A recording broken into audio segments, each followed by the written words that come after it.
संभाजीनगरच्या पैठण तालुक्यात अतिवृष्टीमुळे शेती पिकं मातीमोल झाली आहेत। पावसामुळे कपाशीचं नुकसान होऊन शेतकऱ्यांच्या हाती फक्त कपाशीची काळी बोंड राहिली आहेत। मुसळधार पावसामुळे शेतातील माती देखील वाहून गेली आहे। संपूर्ण पीक पाण्याखाली गेलंय, त्यामुळे बळीराजा हवालदिल झालाय। संपूर्ण पिकं पाण्याखाली गेल्यानं आता जगायचं कसं असा सवाल शेतकरी विचारतोय।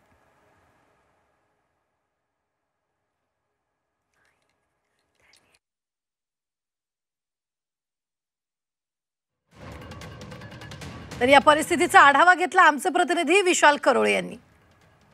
कापूस म्हणजे शेतकऱ्यांचं पांढरं सोनं, नगदी पीक त्याला म्हटलं जातं। शेतकरी हे पीक झटपट पैसे मिळावं म्हणून लावतात, मात्र याच कापसाच्या या नगदी पिकाचं मराठवाड्यात मोठ्या प्रमाणात नुकसान झालंय।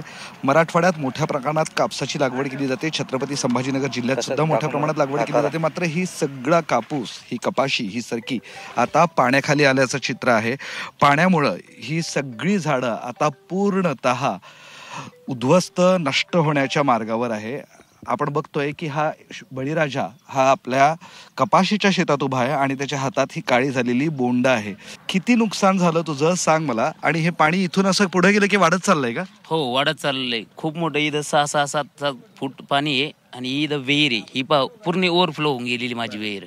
आणि साधारणतः कमीत कमी 5 लाखापर्यंत माझं नुकसान झालेलं आहे। सर, आधी जो खर्च केला होता सगळा पाण्यामध्ये गेला ना, कारण आम्ही आधी औषध फवारणी खत टाकलं, ते सगळं आधीच्या बोंडामध्ये गेलं। आता वरच्या बोंडाची काय करणार आहे, सगळं सोडून गेलं ना।